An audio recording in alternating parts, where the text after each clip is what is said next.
యేసుక్రీస్తు వారి నామములో మీకు అందరికీ శుభాలు తెలియజేస్తున్నాను. ఆత్మకు అనుదిన ఆహారము అనే ఈ కార్యక్రమంలో భక్తిహీనత దాని ఫలాలు. భక్తి ఎంత గొప్పదో భక్తిహీనత అంత భయంకరమైనది. భక్తి మనల్ని ముక్తి మార్గమున చేర్చుతుంది. భక్తి మనల్ని దేవుని వైపుకు నడిపిస్తుంది. భక్తి మన కుటుంబాలను, మన ఆత్మను రక్షిస్తుంది. కానీ భక్తిహీనత మనల్ని దేవునికి దూరం చేస్తుంది. భక్తిహీనత అనేది మంచిది కాదు. అది ఒక రోగం అని చెప్పుకున్నాం. అది ఒక డిసీజ్, ఆత్మీయ రోగం అని చెప్పుకున్నాం. Spiritual disease. ఈ స్పిరిచువల్ డిసీజ్ అనేది మనిషిలో ఉండకూడదు. మనిషిలో ఉంటే తాను మాత్రమే కాదు, తనతో పాటు తన కుటుంబాన్ని కూడా కోల్పోయే ప్రమాదం. తాను నిత్య జీవాన్ని కోల్పోతాడు, ఆత్మ నరకాగ్ని గుండానికి వెళ్ళిపోతుంది. భక్తిహీనత ఎన్నడూ కూడా మనం దరిదాపు కూడా రాకూడదు. వీళ్ళరా ఈరోజు భక్తిహీనత తన ఫలాలలో ఒక వాక్య భాగాన్ని జ్ఞాపకం చేసుకుందాం. ఏంటా వాక్య భాగం అని అంటే కీర్తన గ్రంథము 45వ అధ్యాయము, కీర్తనలు 45వ అధ్యాయము 7వ వచనములో, నీవు నీతిని ప్రేమించి భక్తిహీనతను ద్వేషించుచున్నావు, కావున దేవుడు నీ దేవుడే చెలికాండ్ర కంటే హెచ్చించనున్నట్లుగా నిన్ను ఆనంద తైలముతో అభిషేకించి ఉన్నాడు అని మాట కనబడుతుంది. ప్రభునందు ప్రేమైన దేవుని వాళ్ళారా, నీవు నీతిని ప్రేమించి భక్తిహీనతను ద్వేషించుచున్నావు, కావున దేవుడు నీ దేవుడే చెలికాండ్ల కంటే హెచ్చించదగినట్లుగా నిన్ను ఆనంద తైలముతో అభిషేకించి ఉన్నాడు. భక్తిని చూస్తూ ఉంటున్నప్పుడు ఎవరైనా పొగుడుతారు, ఘనపరుస్తారు, మహిమపరుస్తారు. బైబిల్లో చూస్తూ ఉంటున్నప్పుడు ఒక పాపాత్ములను ఒక స్త్రీ పరిశీని ఇంటికి వచ్చి యేసుక్రీస్తు వారి యొక్క పాదాలు తన కన్నీటితో కడిగి ఆయన పాదాలను తల వెంట్రుకలతో తుడిచినప్పుడు ఆమె భక్తి అక్కడ కొనియాడబడింది. ఆమె భక్తి అక్కడ మహిమపరచబడింది. అంటే ఆలోచించేనండి, భక్తిని చూస్తున్నప్పుడు ఎవరికైనా ఆనందం కలుగుతుంది, సంతోషం కలుగుతుంది. ఆ భక్తిని చూస్తూ ఉంటున్నప్పుడు అక్కడ ఎవరైనా కానీ ఘనపరచడం అనేది సామాన్య విషయం. కానీ భక్తిహీనత చూస్తూ ఉంటున్నప్పుడు మనం ఏమి సంపాదిస్తాం అని అంటే హేట్నెస్, అసహ్యత. అందుకే భక్తి గురించి బైబిల్ ఎంత గొప్పగా చెబుతుందో భక్తిహీనతలో ఉంటున్న ఆ భయంకరమైన పరిస్థితి కూడా చెబుతుంది. అందుకే భక్తిహీనత అనేది ఎలాంటిది అని అంటే భక్తిహీనతను చూసి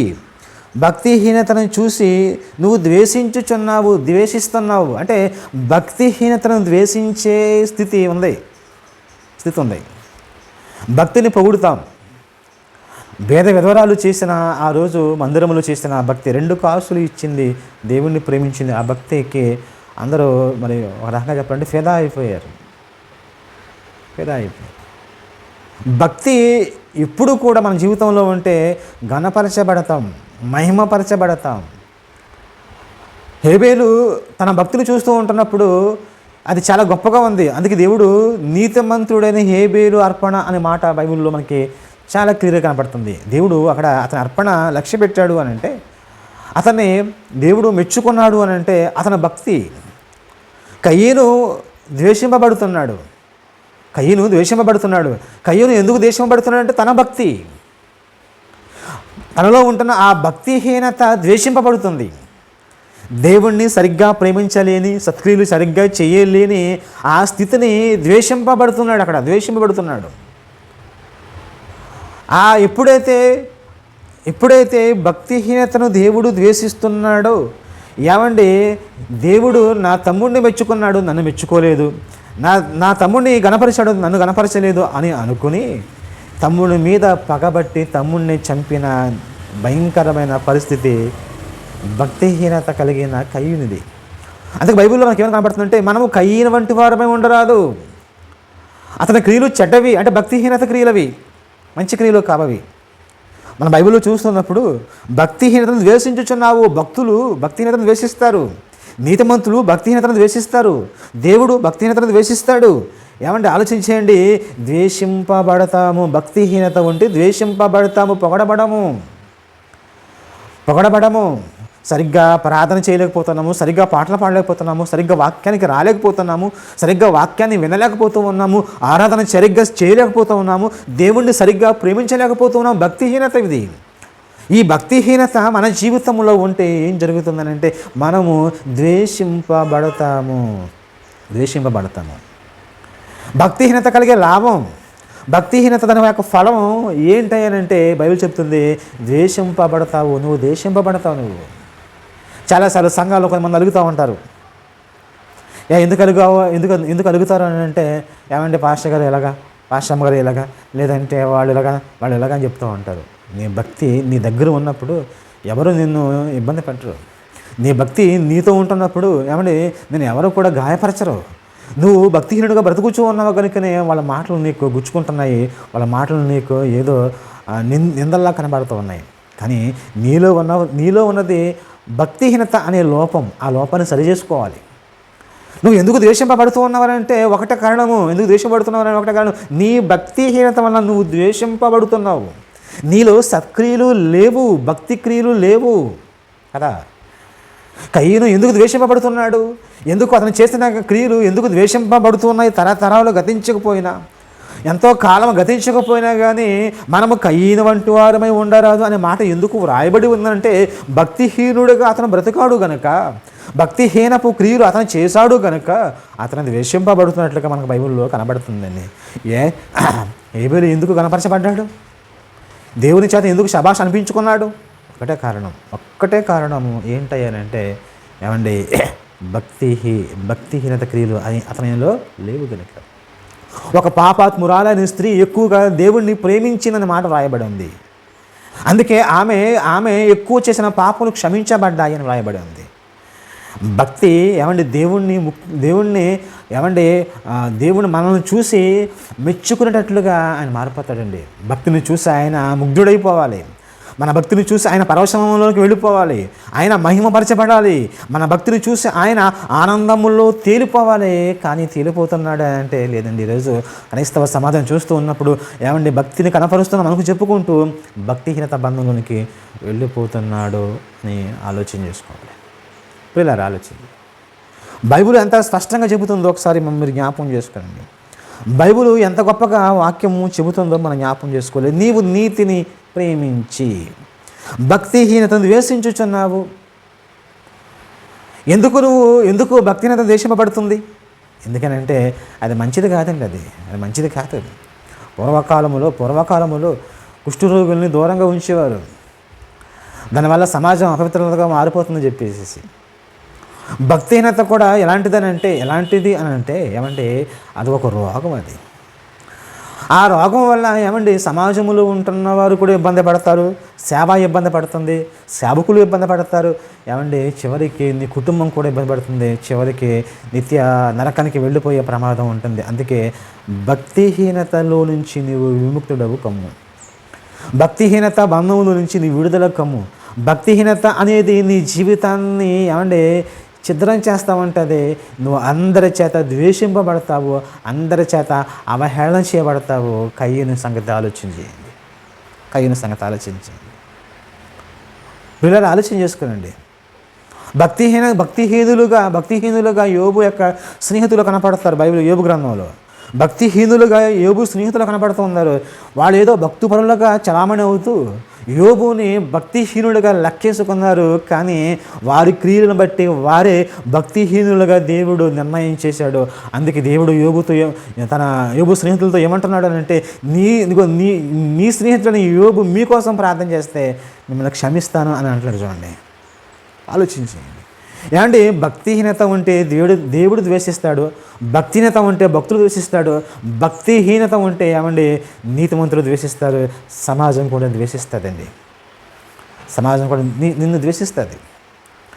ఏ మంచి లేనప్పుడు భక్తిహీనత క్రియలు నీలో కనబడుతూ ఉంటున్నప్పుడు ద్వేషించకుండా ఎవరైనా ఉంటారా?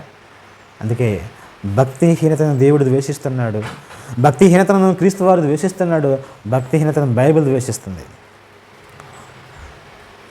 యాకోబును ప్రేమించుతని యాషావును ద్వేషించుతని అన్న మాట ఎందుకు కనబడుతుందనంటే, దేవుడు ఇచ్చిన జ్యేష్ఠత్వాన్ని ఒక పూట కూటు కోసం అమ్మేసుకున్నాడు భక్తిహీనుడు.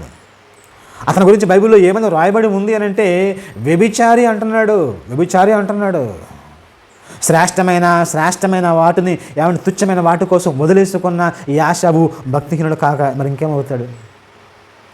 నేను యాకోబును ప్రేమించాను, యాషాబును ద్వేషించాను అని అంటున్నాడు అని అంటే మీరు అర్థం చేసుకోవాలి, భక్తిహీనత ఉంటే ద్వేషింపబడతాము. భక్తిహీనత దాని ఫలాలు బాగా గుర్తుంచుకోండి. భక్తిహీనత దాని ఫలాలు.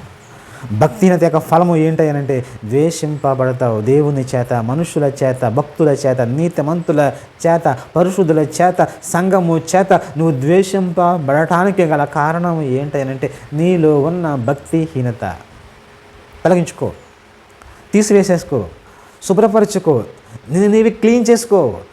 నీలో ఉన్న ఈ ఆత్మీయ రోగాన్ని ఏమండి తగ్గించుకోండి, స్వస్థత పొందండి. నీ ఆత్మలో, నీ దేహములో, నీ యొక్క హృదయములో, నీ మనసులో ఉంటున్న ఆత్మీయ రోగాన్ని యేసుక్రీస్తు వారి యొక్క వాక్యం ద్వారా ఏమంటే తీసివేసుకోనండి. మంచిదండి. ఇప్పుడు ఇలా ఆలోచన చేయండి. మాటలు ముగిస్తున్నాను. దేవుడు మనల్ని ప్రేమిస్తున్నాడు. భక్తిని చేస్తే ప్రేమిస్తాడు. మనలో ఉన్న భక్తిహీనతను ద్వేషిస్తున్నాడు. యోగు స్నేహితులు ద్వేషింపబడుతున్నారు, కారణం భక్తిహీనత. కయ్యను ద్వేషింపబడుతున్నాడు, కారణం భక్తిహీనత. యాషావు ద్వేషింపబడుతున్న కారణం భక్తిహీనత. ఆలోచించి, ద్వేషింపబడుతూ ఉన్నావా? అయితే నీలో భక్తిహీనత ఉంది. కనుక భక్తులుగా ఉన్న మనము మన భక్తిహీనత ఏంటో గుర్తించాలి. మన డిసీజ్ ఏంటో గుర్తించాలి. సరిగ్గా ఆరాధన రాలేకపోవటమా, దేవుని స్తుతించలేకపోవటమా, దేవునికి ఇవ్వలేకపోవటమా, దేవునికి పని చేయలేకపోవటమా, దేవుని నిందించటమా, ఏంటి నీ భక్తిహీనత ఏంటి? వాట్ తెలుసుకో, గుర్తించు, దాన్ని తొలగించుకో. పరలోకానికి మార్గంగా నువ్వు మారుతావు, నిత్య జీవానికి మార్గంగా నువ్వు మారుతావు. ఆలోచన చేయండి ప్రేమ దేవుని వాళ్ళరా. మన జీవితంలో భక్తిహీనత లేకుండా బ్రతుకుదాం, పరలోకానికి చేరుకుందాం. అటువంటి గొప్ప భాగ్యం దేవుడు మనందరికీ దయచేయును గాక. ఆమేన్. ప్రార్థన చేసుకుందాం. తండ్రి దేవా, నీకు వందనాలు, మహిమ ఘనత మీకు చెల్లిస్తాం. తండ్రి యొక్క ఉదయకాలమున నీ పిల్లలుగా కొన్ని మాటలు వింటున్నాం. భక్తిహీనత దాని ఫలాలు. అయ్యా తండ్రి ద్వేషింపబడతాం. భక్తిహీనత ఉంటే ద్వేషింపబడతాం. భక్తిహీనత ఉంటే అయ్యా మాలో ఉన్న ఆ సత్క్రియలు, తండ్రి అదృష్టక్రియల్ని చూసి ద్వేషింపబడతాం. అయ్యా మేము మాలో ఉన్న భక్తిహీనతను తొలగించుకుని మా హృదయాన్ని, అంతరంగాన్ని దాన్ని స్వస్థపరచుకుని తండ్రి అయ్యా తండ్రి భక్తులుగా ఆయన జీవించే భాగ్యాన్ని తండ్రి క్రీస్తు వారి నామములో మాకు దయచండి. ఎందరైతే ఈ మాటలు వింటున్నారో వారిని స్వస్థపరచండి, ఆత్మీయంగా స్వస్థపరచండి, శారీరకంగా స్వస్థపరచండి, మేలుతో వారిని నింపండి. దైవికమైన దీవెన దయచేయండి, శరీర సంబంధమైన దీవెన దయచేయండి. తండ్రి నీకు వందనాలు తెలియజేస్తున్నాను. నీ పిల్లలాగా వెలుగొందే భాగ్యము దయచేయండి. మీరే వారిని మహిమపరచమని ప్రార్థన చేస్తూ ఉన్నాను. తండ్రి దేవ నీకు వందనాలు. అనారోగ్యంగా ఉన్న వారిని ఆరోగ్యము దయచేయండి, బలహీనంగా ఉన్న వారిని బలపరచండి, కష్టంలో వారిని తండ్రి అయ్యా తను గట్టెక్కించండి. తండ్రి నీకే స్తుతి స్తోత్రములు తెలియజేస్తాను. ఈ సమయంలో బలహీనంగా ఉంటున్న వారిని బట్టి ప్రార్థన చేస్తూ ఉన్నాను. కుమారి గారిని జ్ఞాపకం చేసుకుని స్వస్థపరచండి, ఆరోగ్యం, ఆయుష్, క్షేమాన్ని దయచేయండి. తండ్రి నీకే వందనాలు. సంఘంలోకి ఎవరైనా బలహీనంగా ఉంటే వారందరినీ స్వస్థపరచని ప్రార్థన చేస్తున్నాను. దేవా నీకే స్తుతి స్తోత్రములు చెల్లించుకుంటూ మీరే మహిమ పొందుకోమని క్రీస్తు నామములో ప్రార్థించి అడిగి వేడుకొనుచున్నాను మా పరమ తండ్రి. ఆమేన్. వందనాలండి.